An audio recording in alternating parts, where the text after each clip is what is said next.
at your doorstep.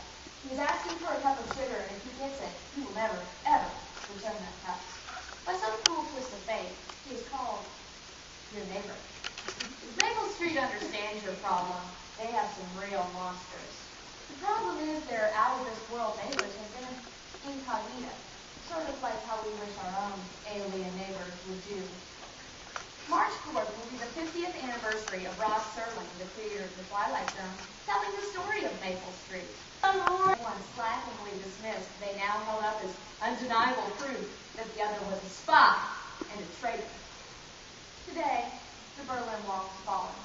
The Cold War is over, but we still worry about that enemy in our midst. That fear of the unknown can lead our minds to wander down that fifth dimension of imagination, often leading to prejudice.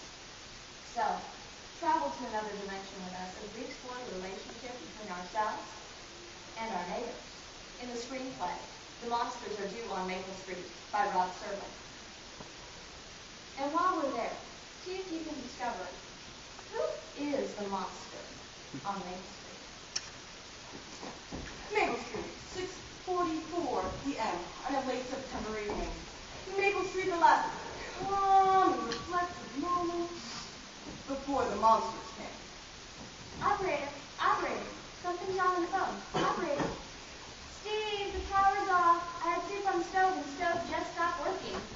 Electricity's off. Phone won't work. Can't get a thing on the radio. Power motor won't move. Won't work at all. Radio's gone dead. Head through the backyard. See if the power's still on Laurel Street. Doesn't make sense. Why should the power go off all of a sudden? Is the phone working? Maybe some sort of electrical storm or something. That don't seem likely. Sky's just as blue as anything. Not a cloud, no lightning, no thunder, no nothing. How could it be a storm? I can't get a thing on the radio. Not even the portable.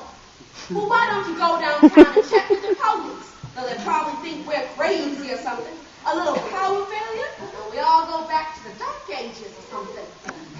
It isn't just a power failure, Charlie. Why else we still be able to get a broadcast on the portable? I'll run downtown. We'll get this all straightened out.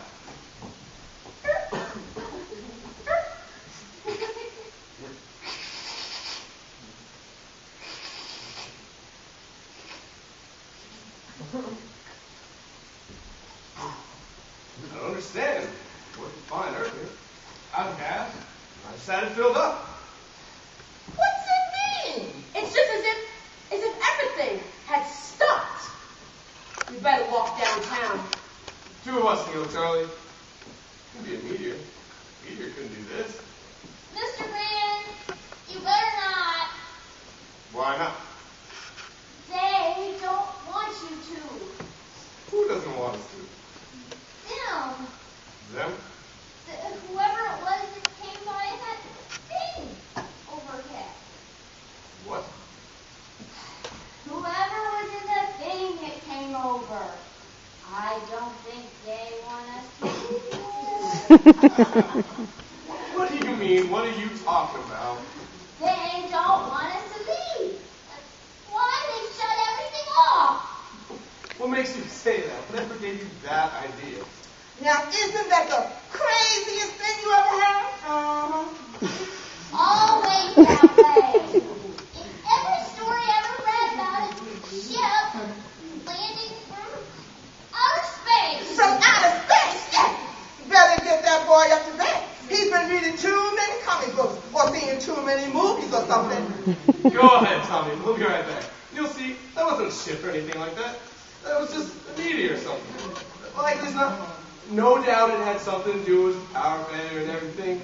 But meteors can do crazy things, like sunspots. Sure, that's the kind of thing, like sunspots. There came with radio reception all over the world. And with that thing being so close, why there's no telling what sort of things it could have done. You and Steve go, Charlie, you and Steve go to 10th Street Edge with Mr. Brand, please don't leave here. You might not even be able to get to town. It was that way in the story. Nobody could leave. Nobody Except who? Except the people they sent down ahead of them. They looked just like humans, and it wasn't until the ship landed that. That's to talk that way, and we shouldn't stand here listening to him. Why, this is the craziest thing I ever heard of. The kid tells us a comic book plot, and we stand here. Go ahead, Tommy. What kind of story was this? What about the people they sent out ahead? That was the way they prepared things for the landing. They sent 4 people. A mother and father and 2 kids who looked just like humans. But they weren't.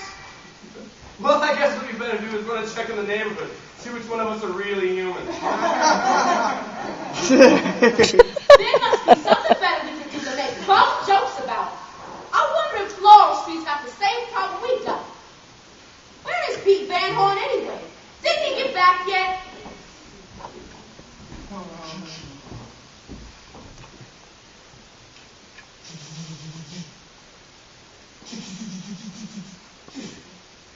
Can you get it started, folks?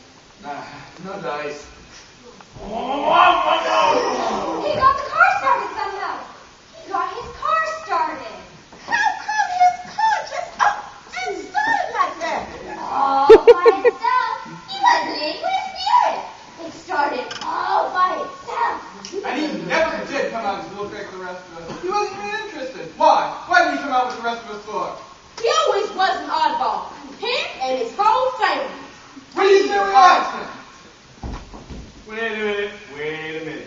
Let's not be a mob. I just don't understand it. I tried to start it and it wouldn't start. You saw me. You all saw me. What's happening here? Maybe you better tell us. Nothing's working on the street. Nothing. No lights, no power, no radio, nothing except one car. Yours. Wait a minute now. You all keep your distance. All of you. So I've got a car that doesn't start. Well, that's a freak thing. I admit it. But that doesn't make me a criminal or something. I don't know why the car doesn't work. It just does. We're all in a monster kick list. It seems the general impression is that one of the families in here isn't what we think they are. Monsters from outer space or something different from us. Do you know anybody that's like that here on Maple Street? What is this? Gag or something?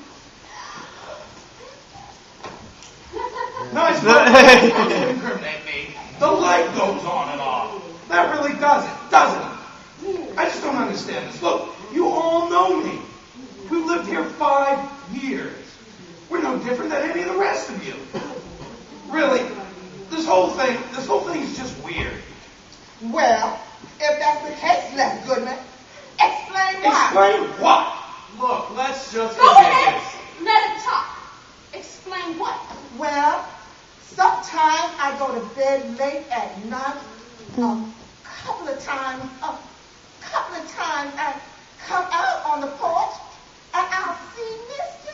Goodman here in the wee hours of the morning, standing out in front of his house, looking up at the sky as if he was waiting for something. As if he was looking for something.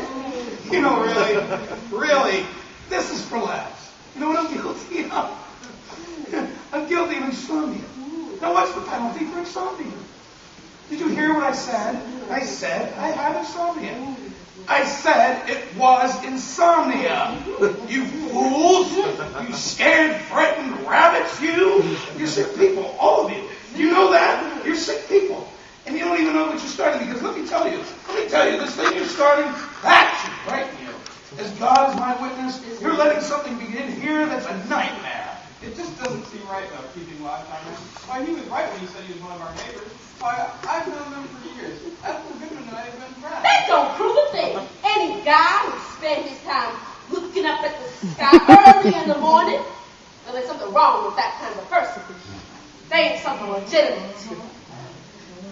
Maybe under normal circumstances, we can let it go by. But these ain't normal circumstances. Wow, look at this street. It's like going back to the dark ages